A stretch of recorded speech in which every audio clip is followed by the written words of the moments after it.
దేవుని కార్యాలు చూశారు శిష్యులంతా. అప్పటి వరకు ఆయన చేసిన అద్భుతాలన్నీ చూశారు.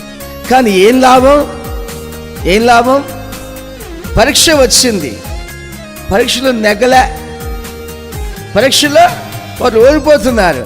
నీకు చింత లేదా అని ఆయన ఎదురు సమాధానం చెప్తున్నారు. ఆయన ఏమంటున్నాడంటే అప్పుడు, అంటే ఇంతకాలం మీరు నాతో పాటు ఉన్నారు, నాతో ప్రయాణం చేస్తున్నారు, మీ విశ్వాసం ఎక్కడా? ఏది మీ విశ్వాసం? ఏది? మనిషి యేసు ప్రభుని నమ్ముకున్నాడంటే ఆ నమ్మకంలో దేవుని క్రియలు కనిపించాలి. దేవుని వాక్యానికి సంపూర్ణమైన విధేయత చూపించకుండా నేను యేసు ప్రభుని నమ్ముతున్నానని ఎలా చెప్పగలవు? చాలా మంది దేవుని యొక్క ఆశీర్వాదాలు పొందకపోవడానికి కారణం ఏంటంటే క్రియలు లేని విశ్వాసం మృతమైంది.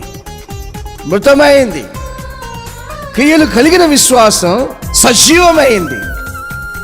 ఎప్పుడైతే ఒక మనుషుడు దేవుని మాటకు సంపూర్ణమైన విధేయత కలిగి ఆయన మాటల ప్రకారం జీవిస్తాడో అప్పుడు శ్రేష్టమైన ఫలాలు కోసుకుంటాడు. ఇది ఆశీర్వాదం, ఇది దీవెన.